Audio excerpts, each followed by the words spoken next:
Hello friends, welcome to TFC media planet leave.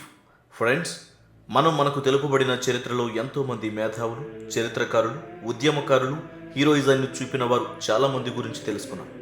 వీరి గురించి మాత్రమే కాదు, చరిత్రలో విలన్లుగా, చరిత్ర ఆద్యాంతం చెడు తప్ప మంచి చేయని వారి గురించి కూడా తెలుసుకున్నాం. అయితే హిస్టరీలో పేరు ప్రఖ్యాతులు సాధించిన వారికి సంబంధించి వారిలో దాగిన నెగిటివ్ పరిస్థితులు కానీ, వారి గురించి చరిత్ర చెప్పని తెర వెనుక నిజాల గురించి చాలా మందికి తెలియదు అనే చెప్పాలి. ఈ విధంగా చరిత్రలో పేరు ప్రఖ్యాతులు సంపాదించుకున్న 5 సెలబ్రిటీలకు సంబంధించిన నెగిటివ్ మరియు చరిత్ర చెప్పని తెర వెనుక సమాచారాన్ని నేను మీకు ఈ వీడియోలో చూపించబోతున్నాను. నెంబర్ 1, మహమ్మద్ అలీ. 20వ శతాబ్దపు ప్రపంచ ప్రసిద్ధి చెందిన బాక్సర్ ఎవరు అంటే ఎవరైనా టక్కున చెప్పే పేరు మహమ్మద్ అలీ. అమెరికాకు చెందిన ఈ ప్రొఫెషనల్ బాక్సర్ తాను జీవించిన 78 సంవత్సరముల కాలంలో బాక్సింగ్ సామ్రాజ్యాన్ని చాలా సంవత్సరముల పాటు ఏలడం జరిగింది. అయితే అసలు మహమ్మద్ అలీ మొదట తాను బాక్సర్ అవడానికి గల కారణం ఏంటో తెలిస్తే ఎవరైనా ఆశ్చర్యపోతారు. అలీ చిన్నతనంలో తనకు ఇష్టమైన సైకిల్ ఒకటి ఉండేది. ఆ సైకిల్ అంటే అలీకి చాలా ఇష్టం. ఒకరోజు దాని మీద అతను స్నేహితునితో కలిసి కొలంబో ఆడిటోరియానికి వెళ్ళాడు. సైకిల్ బయట పెట్టి లోపలికి వెళ్ళిన అలీ కొద్దిసేపటి తర్వాత తిరిగి వచ్చి చూస్తే అతని సైకిల్ను ఎవరో దొంగలించారు. ఇష్టంగా చూసుకుంటున్న సైకిల్ పోవడంతో కోపం చెందిన మహమ్మద్ అలీ ఆ పక్కనే ఉన్న ఒక ఆఫీసర్ దగ్గరికి వెళ్ళి, నా సైకిల్ను ఎవరో దొంగలించారు, నేను ఆ వ్యక్తిని పట్టుకొని కొట్టాలి అనుకుంటున్నా, సహాయం చేయమని అడుగ్గా ఆ ఆఫీసర్ స్వతహాగా బాక్సింగ్ కోచ్ కావడంతో, నువ్వు అతన్ని కొట్టాలి అంటే ముందుగా ఎలా కొట్టాలో నేర్చుకో అని జిమ్కు తీసుకెళ్ళగా జిమ్లో జాక్ మార్టిన్ అనే కాప్ కోచింగ్ ఇవ్వడం జరిగింది. అలా మొదలైన మహమ్మద్ అలీ ప్రయాణం క్రమంగా ప్రపంచ ప్రసిద్ధి చెందిన బాక్సర్ను చేసింది. విచిత్రం ఏంటి అంటే మహమ్మద్ అలీ తర్వాత రోజుల్లో తన సైకిల్ను దొంగిలించిన వ్యక్తికి కృతజ్ఞతలు కూడా చెప్పాడు. Number 2, Michael Jackson. Michael Jackson పేరు వింటే చాలు తన డ్యాన్స్ మరియు సాంగ్స్తో యావత్ ప్రపంచాన్ని ఉర్రూతలూగించిన ఒక గొప్ప సెలబ్రిటీ అనే మాట ఖచ్చితంగా గుర్తుకొస్తుంది. తన ఆల్బమ్లతో కోట్లాది మంది అభిమానులను సంపాదించుకున్న మైకేల్ జాక్సన్ తన చివరి దశలో మాత్రం హోమోసెక్సువల్గా అపకీర్తిని మూటగట్టుకున్నాడు. ఏది ఏమైనప్పటికీ మైకేల్ అంటే పూనకాలు వచ్చే అభిమానులు ప్రపంచవ్యాప్తంగా కొన్ని కోట్ల మంది ఉన్నారు అంటే అతిశయోక్తి కాదు. అయితే మనకు ఒక డాన్సర్గా, సింగర్గా తెలిసిన మైకేల్ ఒకానొక సమయంలో స్పైడర్ మ్యాన్ చిత్రాన్ని చూసి దాని సీక్వెల్స్లో స్పైడర్ మ్యాన్గా నటించాలని ఆరాటపడ్డాడు.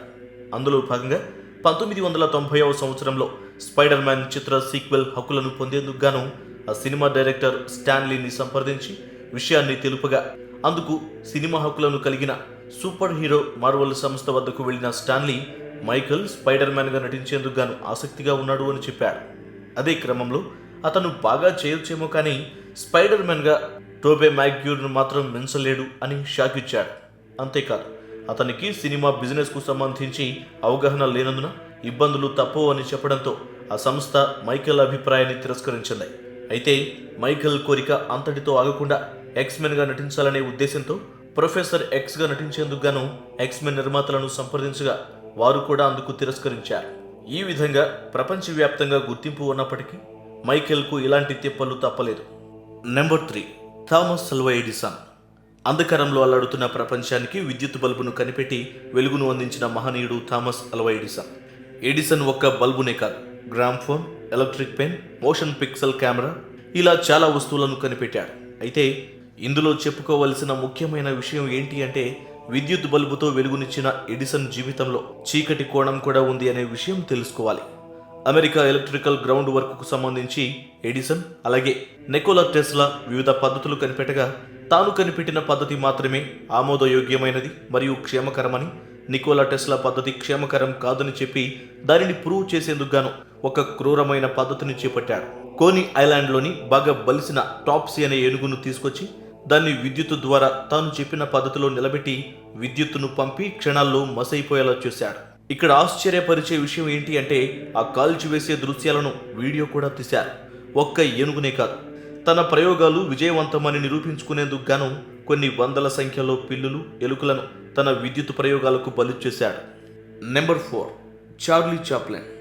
చార్లీ చాప్లిన్ అప్పటికీ ఇప్పటికీ ఎప్పటికీ ప్రపంచ ఉత్తమ హాస్య నటుడు అనే సంగతి వేరే చెప్పనవసరం లేదు. ఎటువంటి డైలాగులు లేకుండా తన అద్భుతమైన నటనతో ఉర్రూతలూగించిన చార్లీ చాప్లిన్ ప్రపంచవ్యాప్తంగా గుర్తింపును సంపాదించాడు. అయితే వయస్సు మీదపడి అనారోగ్యంతో మరణించిన చాప్లిన్ చనిపోయాక అతని డెడ్ బాడీ విషయంలో జరిగిన ఒక సంఘటన గురించి చాలా మందికి తెలియకపోవచ్చు. చాప్లిన్ ఖచ్చితంగా క్రిస్మస్ రోజు డిసెంబర్ 25న 1977 స్విట్జర్లాండ్లోని తన స్వగృహంలోని తుది శ్వాస విడిచారు. ఆ తర్వాత సమాధి చేయబడిన చాప్లిన్ను ఇద్దరు గుర్తు తెలియని వ్యక్తులు సమాధి నుంచి బయటకు తీసి ఒక చోట డెడ్ బాడీని దాచిపెట్టి చాప్లిన్ భార్యకు ఫోన్ చేసి $6 లక్షల డిమాండ్ చేశారు. అంతేకాదు, లేకపోతే తమ పిల్లలను కిడ్నాప్ చేస్తామంటూ బెదిరించారు. కానీ లంచం ఇవ్వడం మొదటి నుంచి చాప్లిన్కు ఇష్టం లేని కారణంగా చాప్లిన్ భార్య వారికి లొంగకుండా పోలీసు దర్యాప్తు చేయించగా వారు పోలాండ్కు చెందిన రోమన్ వెడాస్, బల్గేరియాకు చెందిన గ్యాంటిస్కో గెనెవ్గా తెలిసింది. వారు ఆర్థికంగా ఇబ్బందుల్లో ఉన్న కారణంగానే ఇలా చేసినట్టు తెలిసింది. ఆ తర్వాత చాప్లిన్ బాడీని స్వాధీనం చేసుకుని తిరిగి సమాధి చేయగా నిందితులు జైలు శిక్షను అనుభవించారు. ఇది చాప్లిన్ జీవితాంతం తర్వాత జరిగిన ఒక tragedy story. Number 5, Alexander Graham Bell. Alexander Graham Bell టెలిఫోన్ను కనుగొన్న గొప్ప శాస్త్రవేత్తగా అందరికీ పరిచయమైన వ్యక్తి. చరిత్ర చెప్పినట్టు గ్రాహం బెల్ నిజంగానే టెలిఫోన్ను కనుగొన్నాడా అంటే ఒక విషయం గురించి తెలుసుకుంటే మాత్రం ఖచ్చితంగా కాదేమో అనే సందేహం కలుగుతుంది. గ్రాహం బెల్ యొక్క భార్యకు మరియు అతని తల్లికి విపరీతమైన చెవుడు. అలాగే చెవుడు మరియు చూపు లేని ప్రముఖ రచయిత మరియు తత్వవేత్త నాయకురాలు అయిన హెలెన్ కిల్లర్కు టీచర్గా కూడా గ్రాహం బెల్ పనిచేశారు. మరి అంతటి చెవిటి వారితో సమయం గడిపిన గ్రాహం బెల్ టెలిఫోన్ను ఎలా కనిపెట్టగలిగాడా అంటే ఇప్పుడు చెప్పుకునే ఒక చిన్న విషయం తెలిస్తే సందేహం ఖచ్చితంగా కలుగుతుంది. గ్రాహం బెల్ కంటే ముందు ఆంటోనియో మ్యూసి టెలిఫోన్ డిజైన్ను తయారు చేసి దానికి సంబంధించిన సగం పేటెంట్ హక్కులను 1871లోనే సంపాదించారు. అయితే క్రమేపీ టెలిఫోన్ తయారీ వేగం పెంచుకుంటున్న సమయంలోనే ఒక బాయిలర్ పేలడంతో సుమారు 125 మంది చనిపోగా ప్రమాద బారిన పడ్డవారిలో ఆంటోనియో కూడా ఉన్నాడు. అయితే ఈ ప్రమాదంలో ఆంటోనియో తీవ్ర గాయాలతో బయటపడగా అతని భార్య ఆంటోనియోను కాపాడుకోవడం కోసం ల్యాబ్లోని అన్ని వస్తువులను అమ్మివేగా అందులో ఆంటోనియో తయారు చేసిన టెలిఫోన్ డిజైన్ కూడా ఉంది. అది ఆ తర్వాత గ్రాహం బెల్ చేతికి వెళ్ళగా కొద్ది కాలానికి ఆంటోనియో మ్యూసి మరణించడంతో గ్రాహం బెల్ టెలిఫోన్కు పూర్తి పేటెంట్లు సంపాదించి ఆ తర్వాత టెలిఫోన్ను తయారు చేశారు. దీన్ని బట్టి మొట్టమొదట టెలిఫోన్ ఘనత ఆంటోనియో మ్యూసికి చెందినదిగా భావిస్తారు. ఇది ప్రపంచ ప్రసిద్ధి చెందిన ప్రముఖ వ్యక్తులకు సంబంధించి తెర వెనుక దాగిన చీకటి నిజాల గురించి నేను మీకు అందిస్తున్న సమాచారం. మరిన్ని ఇంట్రెస్టింగ్ విషయాలను తెలుసుకోవడానికి మీరు మా ప్లానెట్ లీఫ్ ఛానల్ను సబ్స్క్రైబ్ చేసుకోవడం మర్చిపోకండి.